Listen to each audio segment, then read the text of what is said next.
1, 2, 3, 4, 5, 6, 7, 10. Hello, internet world. It's Norma Joe. I have my full thing on now, including these earmuffs. So, alright, let's read episode 9, Carl. All about Carl. It's funny because when I was writing this, I had, like, all these notes written out of how I wanted it to go, and it was, like, A plot and B plot, but then when Carl broke off, it was, like, and also C plot. C is for Carl. Okay. Episode 9, Carl. We open somewhere out in the forest. There's a path cut through it, but we can see Carl on the edge of the path, wearing the red hoodie and picking flowers. Yeah, we're back to Carl's sub-story now. We can call it the C story for Carl. Oh, okay. There you go. I didn't know that was included. Carl singing to himself, "Loo, loo, loo, I got some apples. Loo, loo, loo, you got some too." Oh, God. More South Park influence. He makes a chain with the flowers and loops them together into a nice hair garland. Carl, my poor dad. He's probably pissing himself. You know what's funny? I never do a southern accent for Carl. He probably has one, right? I never do a southern accent for Carl. He's probably pissing himself sick worrying about me and Mom and Shane. I wish I could do something for him. He glances around and his eyes catch a certain special-looking flower over in the grass. It's bright red and blue and looks hella interesting. A little spotlight of heavenly light falls on it and an angelic choir sings for a moment. Aww. Carl, wow, so pretty. My mom would love that. I mean, the flower will be long dead by the time I get back to her. My dad will like the fact that I thought about it. It's the thought that counts. He starts to walk further off the path. A small sign in the ground says, "Danger, keep off the grass." Carl, ... Whatever. He goes ahead and goes to get the flower. As he picks it up, he suddenly hears a noise behind him. He looks up sharply back over his shoulder and sees a dangerous-looking, sly-looking, rugged-looking man. He's wearing a long leather black jacket and is leaned up against the tree with his arms folded. He wears a wicked grin. Carl, Wolf. Carl slowly backs away from him. It's funny how it just said wolf.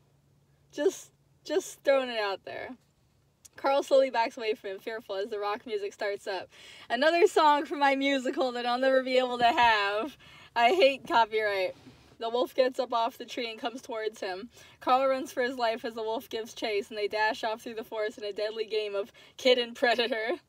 Soundtrack. I hear the click-clack of your feet on the stairs. I know you're no scare-eyed, honey. There'll be a feast if you just come upstairs, but it's no hanging matter. There's no capital crime.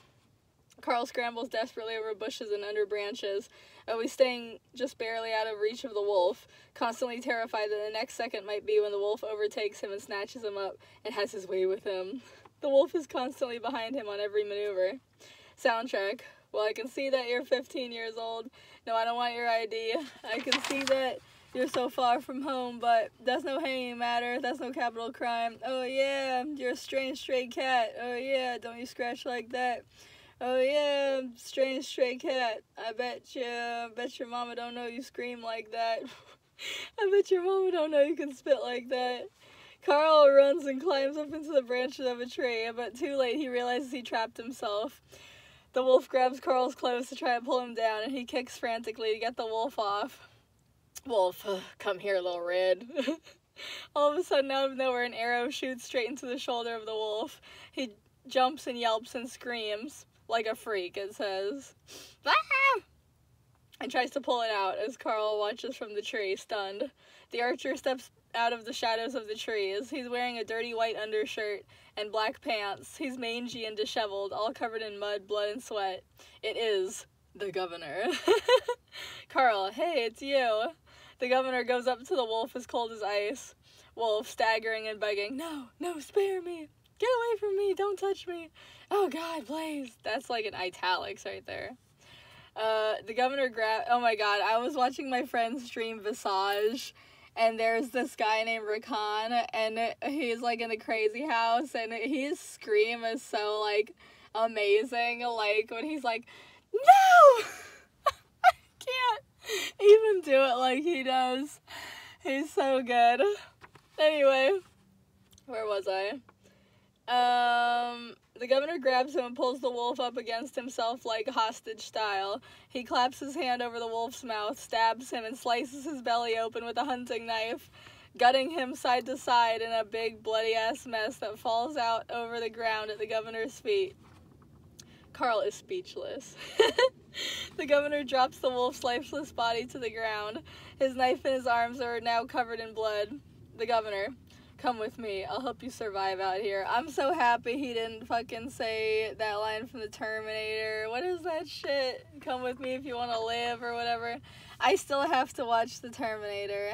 I was gonna watch it last Christmas on the anniversary of when I read Joshy and Dawson 2 with Kyle Reese. I almost said Carl Reese. But I didn't do it, so maybe I'll do it this Christmas. Okay, a little later. The governor is now wearing that long leather jacket that the wolf was wearing before. Oh, so that's how he got his jacket. I love shit like that in stories. Carl muttering to himself, I hope everyone's okay. I hope Kyoko's okay. The governor, who's that? Who's that? I don't know if he talks like that. Carl shyly, he's my friend. We got separated. I don't know exactly when. Probably when fucking Luke shoved you out on your own. The governor, it's a harsh world out there.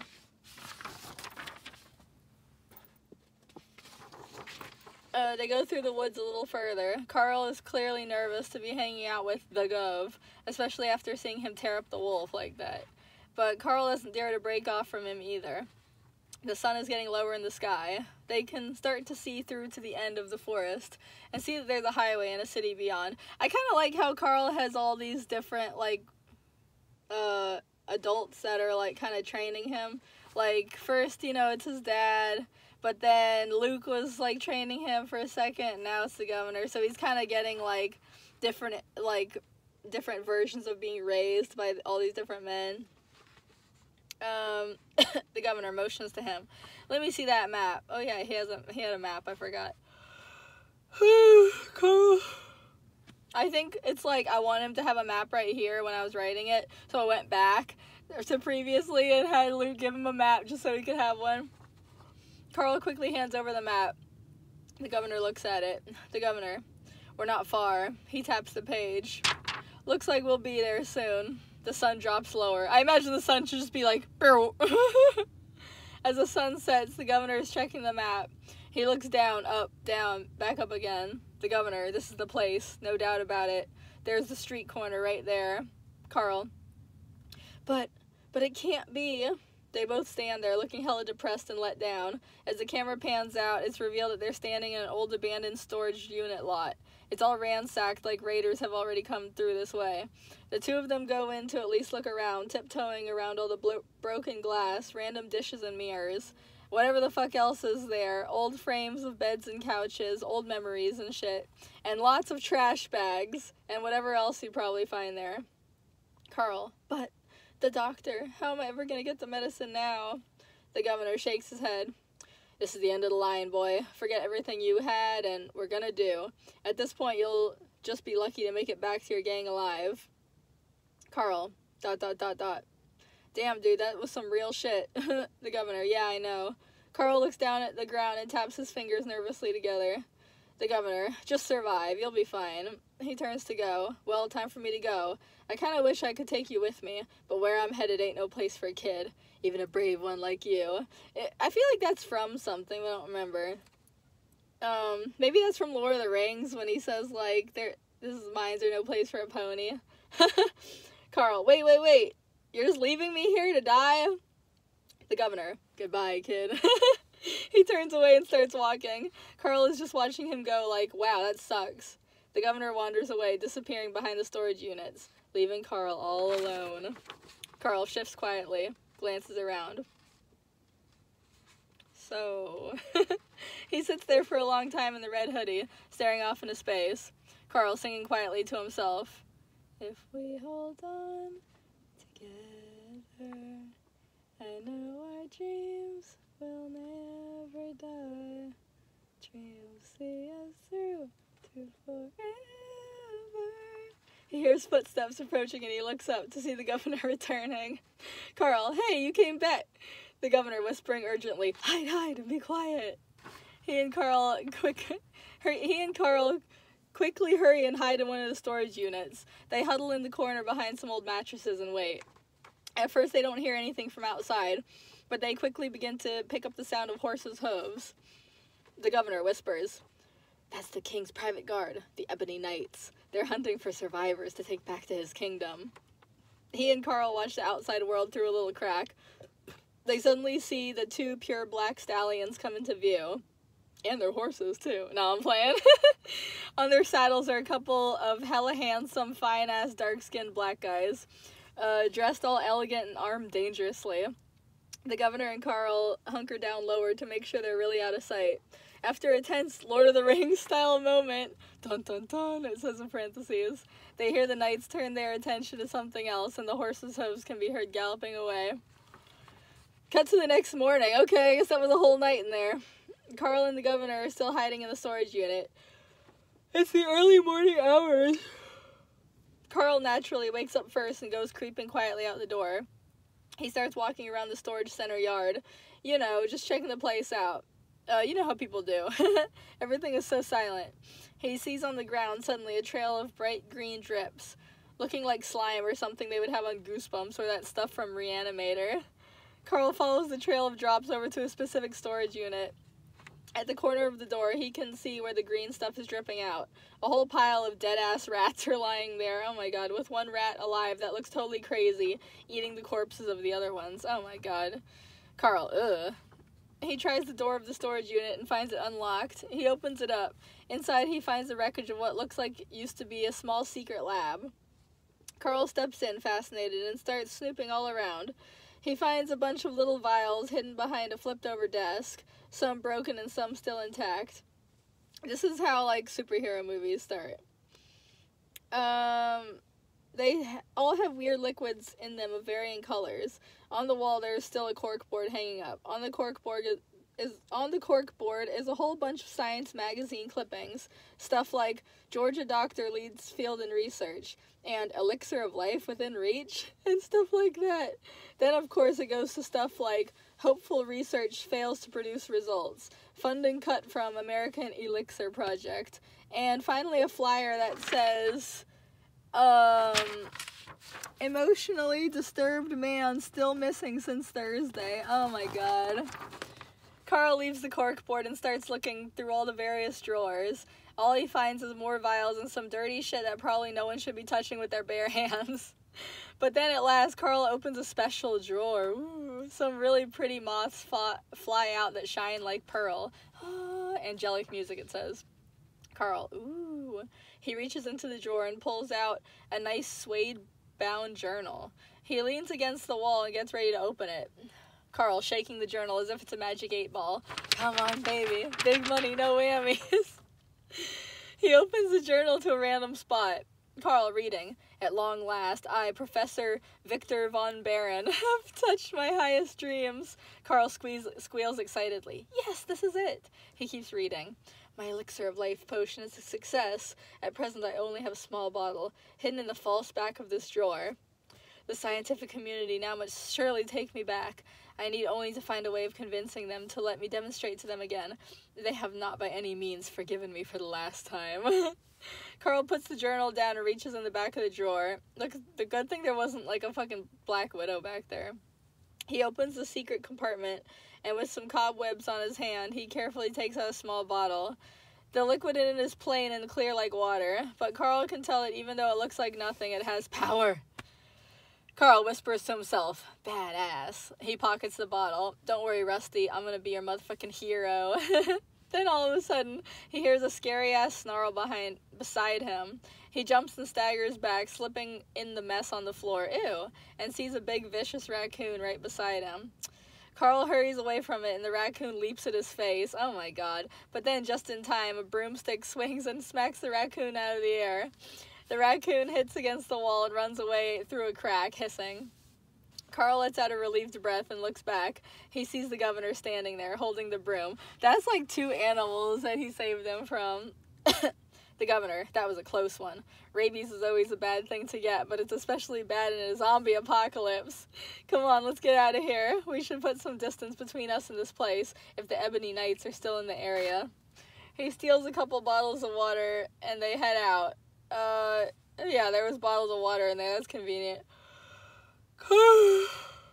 Hopefully it's not, like, secretly, like, box jellyfish, like, essence or whatever. Carl follows right beside him like a little sidekick.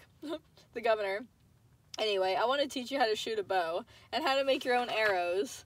Then if you don't have a loaded gun, you won't be totally fucked. Carl, that's cool. Hey, look what I found. He's about to try and show the governor the elixir potion, but before he can get out of his pocket, they hear some sudden angry voices. They go to this little grassy ledge and duck down behind some bushes, spying on the people arguing down below. They see two raggedy-looking young guys in tattered gray army uniforms, fighting over a leather jacket and yelling with hella thick southern accents. Oh god, I gotta do southern accent. Behind the two guys, they also see many tents set up on the grass. A tent city. Soldier number 1. You give me back my coat, you goddamn gutless mutt. You try and steal from me again, I'll fucking kill you. Soldier number 2. Get the hell off me, you fucking crazy. This is my coat. You get the hell off. They keep fighting and yelling over each other and shit like this is season 70 of The Real World without the ambulance. Until finally an older guy with a beard and a cavalry hat comes and breaks them apart. He starts laying down the law on them, telling them he's ashamed of them, and if they don't cut it out, he's gonna send them to bed hungry, etc., etc. Carl whispering, holy shit, real life Confederates. We should get out of here. They're dangerous. The governor, not so fast. Confederates aren't really that bad. Ooh, hot take. You just have to know how to handle them. Camping near them has its advantages. They're highly reactive. If anything happens around here, we'll know about it. He starts to creep away and motions to Carl to follow him. The governor, the trick is just to not let them know how near you are. Anyway, go gather some sticks. I'll put some music on. It's time. Carl, are we gonna have the governor, that's right. Carl, a montage! Oh god. The music starts up. It's that one Smash Mouth song that they played so much in the early 2000s that if you heard it back then it possibly still irritates the fuck out of you to this very day. Carl, wow, this song? The governor, it's my daughter's music. It's all I got. Let's get started. Music. Somebody once told me the world is gonna roll me. I ain't the type sharpest tool in the shed. She was looking kind of dumb with her finger and thumb in the shape of an L on her forehead.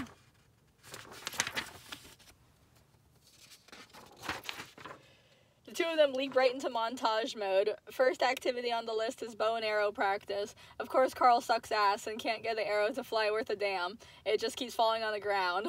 The governor is rubbing his head like, yeah, he sucks. It's gonna take work. They try to light a campfire and can't. They try to carve arrowheads out of scrap metal and Carl keeps breaking his.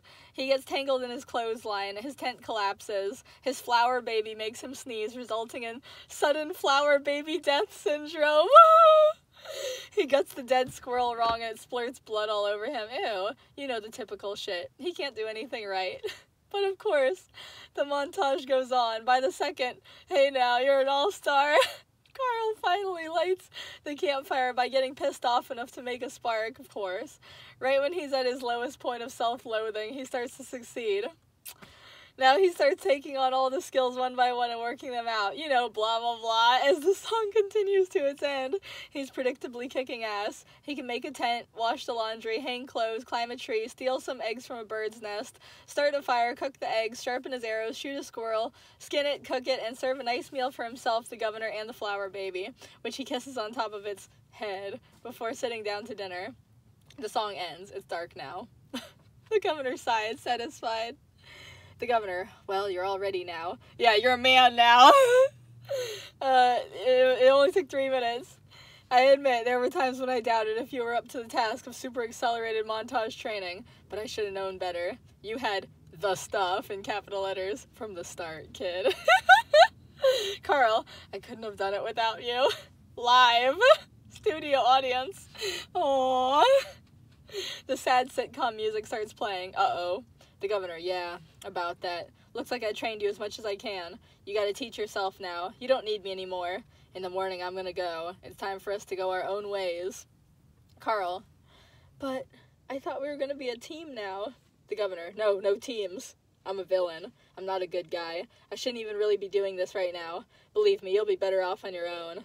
Before Carl can... See, I like the idea that he's saying, like, I'm a villain because he's, like... He's kind of, like, stuck in his ways of, like, this is how everybody else sees me, so this is what I am. But not even considering the fact that he's, like, actually not behaving like a villain. He's actually doing, like, good things. But, which I think is what they were going for in the Loki show, but they fucking failed. I hate that fucking show. It's so bad. Anyway, before Carl can even say anything in response, the governor gets up and wanders away into the woods, which are quickly darkening with the setting of the sun. Carl sighs heavily. He pokes around at the embers of the campfire with a stick, just being bored and lonely. Off in the background, muffled by distance, we can hear the Confederates yelling and throwing a fit over a bad call in their football game. After a short time, Carl wanders away from the fire and goes looking for the Gov. He finds him not far away, sitting curled up under a tree, all huddled and shivering in his trench coat. Carl, are you okay? The governor. Yes. Carl, are you sure? The governor. Yeah. Just be good, kid. Don't do hard drugs. Carl stands around a little longer, feeling awkward. He reaches in his pocket, takes out the little elixir bottle, and hands it to him. Carl, here, it's medicine. I was bringing it back to my crew, but you can use some. The governor waves it off. I can't be cured with that. Only time can heal me. Carl, you don't even want to try? Governor, He tucks his head into his jacket and ignores Carl. Feeling kind of shitty, Carl hesitantly wanders back to the campfire. He sits down, sighs, picks up a bottle of water, and takes a drink. Then he realizes something. He picks up the bottle again. He looks at the small bottle in his pocket, and then at the bottle of water. He pours some of the clear elixir into the water. Carl to himself. Good enough for my mom when she wants my dads to go to bed early. Good enough for me. He goes back over to the governor and hands him the water bottle. Carl, here, at least you won't be thirsty. I don't know, there was this whole subplot where it was like the governor was supposed to be on like drug withdrawal or something, but I don't think I wrote it very good. You really can't tell at all that that's going on. He only mentioned it like twice. So, because yeah, the whole idea is that like, what's his face, Aquaman got him and all the other, like, fucking businessmen addicted to drugs so they couldn't leave, you know? But, then they left anyway. They're supposed to be, like, fucking, like, you know, jonesing all the time and shit like that, you know, doing the whole drug addict game. But I didn't really pull it off, so you really can't tell, you know? But whatever. Okay. At least you won't be thirsty. He leaves again, getting no response and thinking that the governor is sleeping or just doesn't want to talk to him. The governor waits until Carl is gone. Then he uncurls, glances around, and takes a drink from the water bottle. The governor. Sweet kid.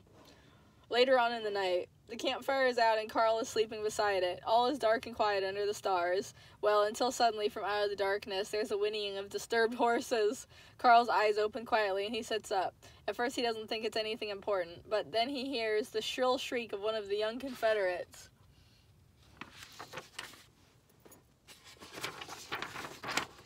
Confederate screaming hysterically, "It's the devil! The devil on a black horse! Oh God, Jesus, save us!"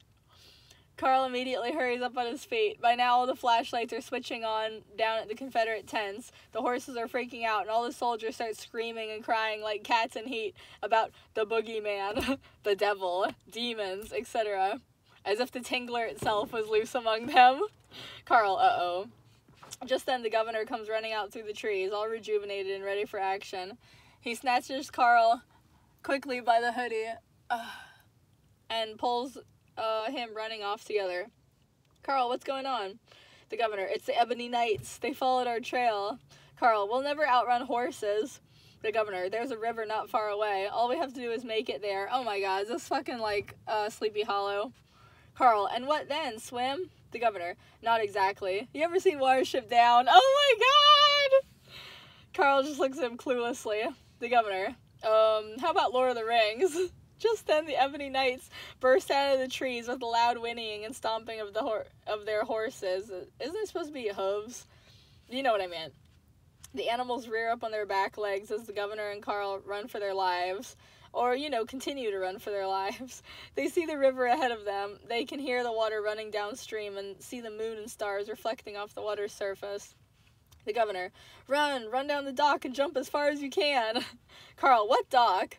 He looks around frantically up and down the river's edge as he listens to the ebony knights urging on their horses behind them. At last, his eyes land on the dock. He runs for it down to the end at full speed with his steps hammering on the old rickety planks and leaps out as far as his strength will take him into the river. He yelps as he splashes into the cold water and paddles wildly to stay afloat. Carl, I thought there was going to be a raft or something.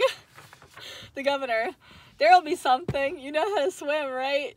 Carl, where are you? He blinks the water out of his eyes and looks back, but the governor is nowhere to be found. Aww, he's taught him all he can. All Carl can see is the two knights riding up and down the riverbank, hunting for him and the governor, apparently unsuccessfully. Cut to some time later. Carl is limply paddling down the river, really tired and barely able to keep his head above water. The river just takes him along. It seems like he'll soon drown, but just as his strength goes out and he sinks under the water, something, ooh, mysterious, comes up from below the water's surface and lifts Carl back up, giving him a free ride. Oh my god, this was some shit that, I have to mention this at the end, but this was like a setup for something that was supposed to happen that never happened. If only he was conscious enough to enjoy it. The thing carrying him comes up on the river's edge and crawls out onto land, and we see that it's a big-ass alligator. The alligator brings Carl to the silhouette of a woman standing against the shadowy trees. It drops Carl by her feet. She kneels down to him and checks to make sure he's still alive. Then, being satisfied, she strokes the alligator's jaw lovingly. The end. Okay.